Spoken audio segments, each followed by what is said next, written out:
Okay. Title slide. Which time pick one? Next slide. Okay. Overall strategy. So we essentially took 3 tasks and gave percentages to each one, which is basically how much time are we going to, or how much effort are we going to put into building mechanisms to do each strategy. This is based on an analysis of scoring that we did. Which will be on the next slide, I think. But essentially, gears will be the most important thing, and that will take the 45% of effort. Climbing will be the second most important, 35% of effort, and fuel will be the third most important, which will be 20% of effort. So score analysis, we did lots of calculations, made some assumptions about cycle time. Those aren't here, I've just put the scores, but basically if the robot did only high goal fuel scoring and loaded from the hopper only, you would get 40 points from that robot plus 1 negative point. If it was high goal only and did a floor pickup, we estimated 30 points. If it was low goal and hopper pickup, 24 points. And we didn't bother to do low goal floor pickup because that would be even less. And if it was doing gears only, we estimated 120 points. Now that includes part of the points for gears that we, like, there are a few gears, maybe 1 or 2, I think, that we expect other robots to fill in, so we just gave ourselves part of the points for that, but it would be that.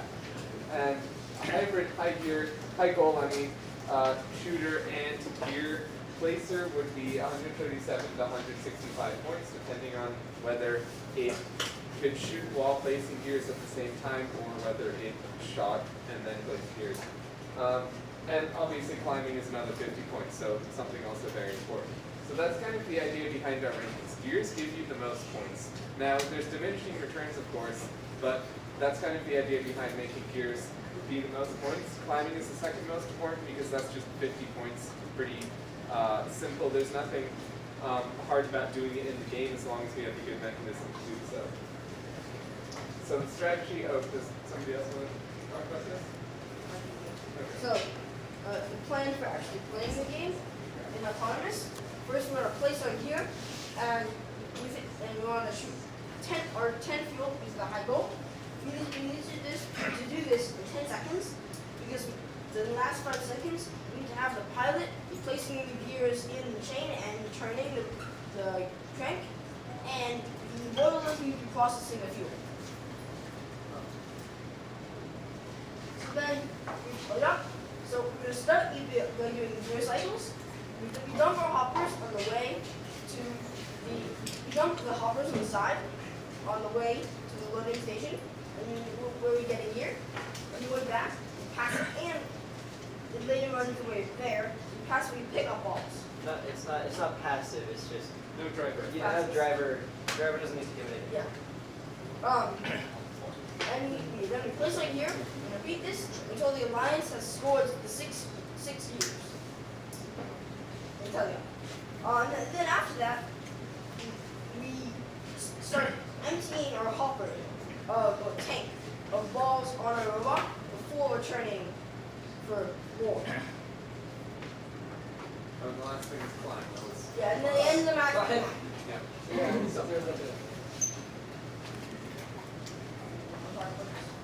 Yes? Oh yeah, so there are 2 sizes. We went with the shorter, wider one because the front of it is a lot wider. You can pick up more balls. You can't actually pick the widest one because then it won't fit in the station for anything and you can't do anything. And by anything I mean it won't fit in the gear station that is protected from your opponents. That can That might be a bit confusing. Okay, so one of the gear loading stations has little things on the sides that will protect you from people that are coming and trying to bump you. If you choose the wider, the bigger volume, and you choose the wider side for your front because you want a bigger pickup, you won't be able to fit in the protected zone, and that is bad because you can get bumped. I'd like to see your math on that. It's kind of like 33 is greater than 30, so it's not much. Yeah, But no, basically, the idea is You there don't are these dividers. Dividers on the gear delivering station that's closest to the drive station. And basically the space between those at the narrowest point is about 38 inches. So the wide part of the robot, if we're going with the wide, low volume, if we make the robot expand all the way there, then the 40 inches won't fit there. It has to be the 38-inch size. And that looks very good. Also, you don't necessarily have to fill out the whole frame perimeter that we choose, because it might be beneficial, if there is any extra space, to make it smaller so that it can fit in spaces, and also so that you can have two different robots loading in the loading station at the same time. Because the way that it would be set up if you had the big robot is that you can only load one robot at a time, because there's not enough space for two of them. But that might not really be a big deal, because the way we calculated it is that you only need 5 seconds to load a gear into the robot, and I mean in a 45-second cycle, 5 seconds to load a gear, it's not really a big deal. Yeah, but the climber can't go on top. That's pretty much the problem. Oh yeah. Yeah, always wrapper up pages. So we chose an H drive. With H drive we get one with mobility, able for the feeder station, and rear peg, stretch, watts where disadvantages can be defended, can be converted to, if we think the H drive, like if we think that this is suitable for us, we can convert it into a tank drive. And we chose the West Coast drive with two speed gearboxes left on the sides of the ball. Okay. Gear intake, basically we chose kind of what Launch Robot in 3 days groups did, which is the gravity fed intake, so that it comes from the feeder station and falls into the slot. It will have to be a mechanism that extends over the bumpers so that the edge can meet the edge of the feeder station, so the gears can actually slide in, so that's not to be actuated. It can either, if the bumpers are here, it can either pivot or it can slide out. We haven't decided about that, but those are two different ways you can do that. And it will have to be able to move the gear left and right, so that it can center it, and also if the gear happens to be in such a way so that one of the spokes is hitting the peg, it's going to need to move slightly. And it will just open and close to deliver the gear. Let's see. Right, we're going to need vision to be able to line up to the peg, obviously. And we feel like that's realistic based on what I've done with vision so far. And although the gear spoke being in the way of the peg might be a problem, we did discuss rotating the gear, but instead if we just move it left and right a bit, that works too. So we decided that the best way to have the gear work is that the entire gear V-shaped mechanism, that is both the intake and the placer for the gear, that entire mechanism moves left and right so that you don't have to dedicate yourself to only loading in one station, because then you might not be compatible with a lot of good teams that you otherwise might have wanted to choose or might have chosen you. And also, it kind of has to move if you choose the large robot, because you cannot put the gear in the middle to load it onto the station if you only kind of fit there. Yeah. So, I'll explain that much better. Oh, the point is, yeah, so a bit more explanation on that. So on the feeder station with the large robot and even with the tall robot, when you line up to the feeder station, it's asymmetrical. So the place the gear comes out is not in the center of your robot. And so that's why we need a mechanism that can move left and right to accept the gear.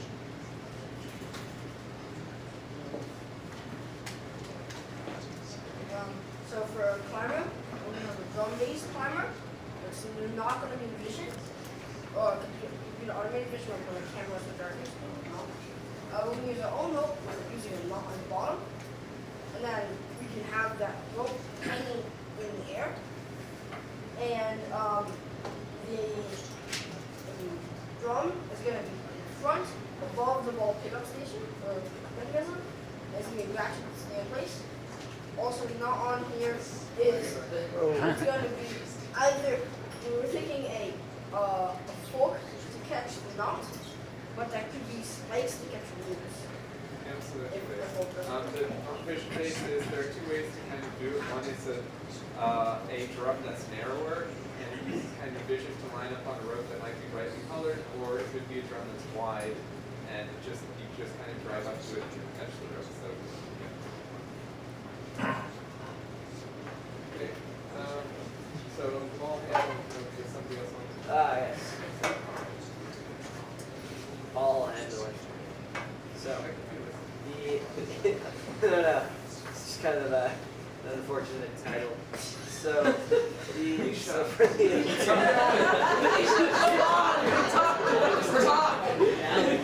Solve all your problems. All right, back to work. Let's go.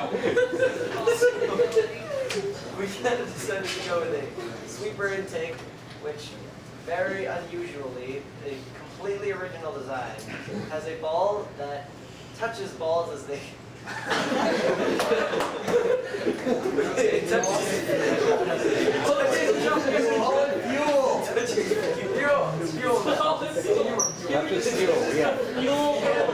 as it comes in front and sweeps the fuel into a hopper that has an open top. So you can just sweep it into the top. It has to have an agitator that bumps it around a little bit. Okay, it sweeps into the bottom. Yeah. And it has to have an agitator that moves it around a little bit to prevent blockages in the hopper that can happen. Yep, so Yes. sweeping into the bottom, the point about that is we're not going to have an edge of the hopper that can bring balls up and around.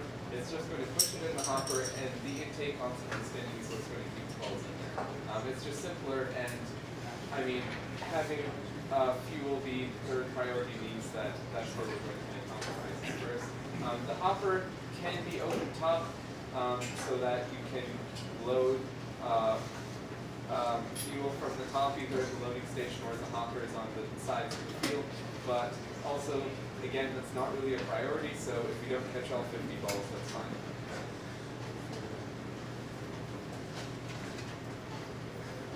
Okay, the shooter. So it will be. The idea we had was a red shooter with a single flywheel that will be controlled for speed. So basically, you use a control loop to make the speed constant. You can vary the speed to shoot the ball different distances, and it will pivot. It may not be a full 360-degree turret, Probably should. but okay. Well, like fuel is, we put it at the bottom of the list. If there's no space, it will only be able to pivot some by a smaller angle and not the full 360 degrees, but that's still fine. Sorry.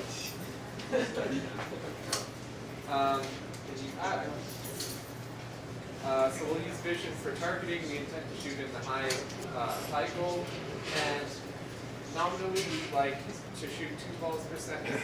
I think that's realistic, and it will need a basically feed control mechanism that will feed balls into the shooter at a constant rate to make sure the wheel has enough time to spin back up to speed after each shot. So what he just said makes no sense.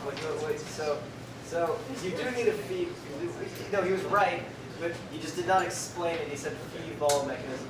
You need a little wheel inside of the hopper that pushes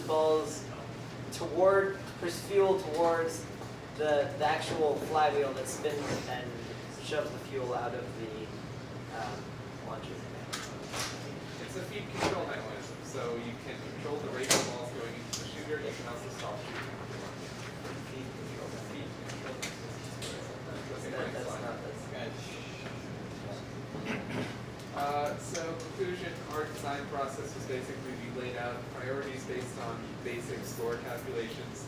We decided on the size, and we decided to have all 3 mechanisms that do all 3 of the major tasks. And the idea behind that was, if we want to advance maybe to Worlds, then the robots that go to Worlds are going to be able to do all 3. So if our goal is to make it to Worlds, then we're going to have to do all 3. The main issue will be integration, which is basically putting all of these mechanisms together and fitting them in that space and making sure they work well together is going to be difficult. So that's the downside of our design and the downside of doing all three. And that's basically it. Yes.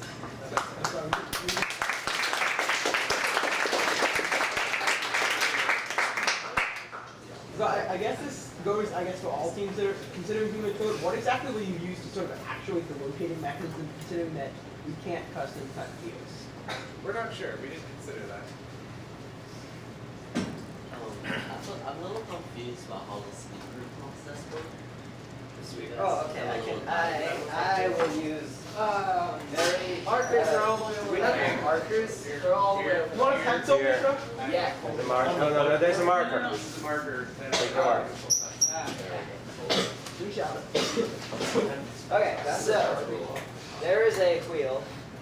Wheel. Yes, a wheel. So this wheel is no, that diameter totally doesn't matter. But this distance needs to be the same as the diameter of the ball, which is 5. Yeah, 5. So 5 inches. So then you have a very, very complex tube going up here. Or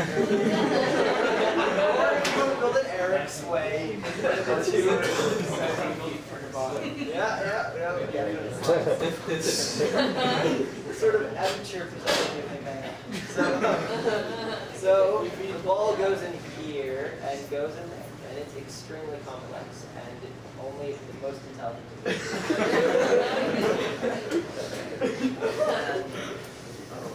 So I was thinking about comparison between the passive gear intake and the active gear intake in the brakes. I was thinking about that the passive gear intake was a couple more seconds than the active gear intake. Since you need to line up to the signal line up to the loading station and have the robot touch the fence of the plate, of the ground, of the field, and then you have to have a human player after it's lined up. Then you have the human player feed the gear. But I would think about since if you're doing active gear pickup, you can feed the gear into the field previously by the human players before the robot gets there, Okay. and you can just ride into the field. Makes sense, but we considered doing active gear intake, but we decided to go with passive just because it's simpler, and when you have a robot that has that crams so much stuff into one space and does all three and has complicated mechanisms, that doesn't mean everything is kind of important, although you do have to do much. Also, let us question why we have a U or U shape in our holder, so that it doesn't have to be perfectly centered, as long as it's inside the top of the U. It's also working right as we want it. More questions? Thank you. Group number 6. Who is 6? Nope. Arnold.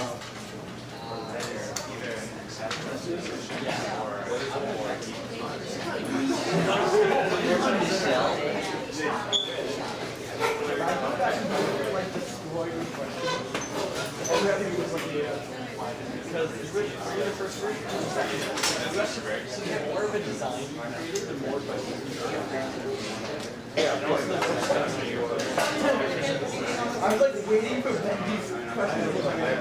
Yes.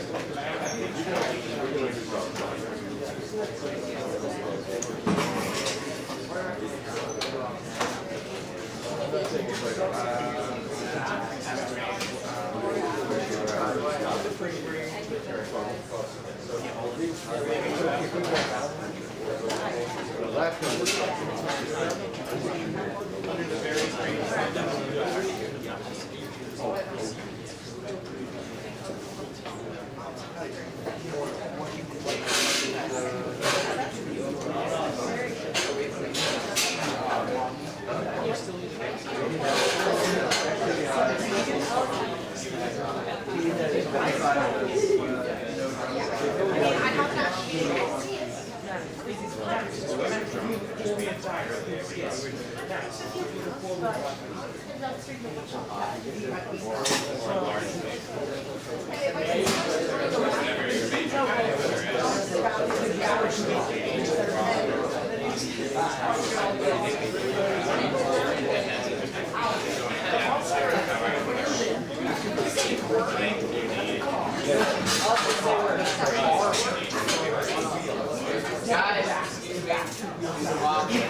Ready? Let's see. Whoa, there's a camera behind that. Just something to think about. Yeah, so this is our design that we spent the last 2 days working on. It's really great. So we had several considerations on scoring. So at first, like everyone else noticed, right off the bat we noticed that fuel is actually really low comparative to gears. And shooting at the low goal is of so low of a value that we decided that it's pretty much a waste. We might as well try it. If we're going to shoot, we're going to go for the high goal. And then we thought, yes, we could reasonably place 6 gears without partner contribution, 1 in auto, and then 5 more in teleop without partners. And so with partners, that could go up to even more, and potentially we could finish all 4 rotors. And so we noticed that the distance traveled to place the gears is much more than other games, where you only, like last year, we only had to travel to midfield to pick up a ball, or around there. But this year, we have to travel the full length of the field and back to pick up a gear. And so we also noticed that climbing is a really high point value, because that was one of our priorities. And autonomous is a really high priority as well, because we did autonomous really well last year. We hope to continue it to this year. And so another thing we noticed is that gears, we thought were a lot like defenses last year. There's a cap on them, and you can only get so many. But with shooting, you can get as many as you need. So we noticed that if we are to aim high to like go to Worlds, even go to the playoffs in Worlds, or dare I say Einstein, that most of the teams there will be getting all 12 gears in and getting the rotor spinning. So what would separate us from the best teams would be our ability to shoot. And so we decided that yes, shooting is a priority.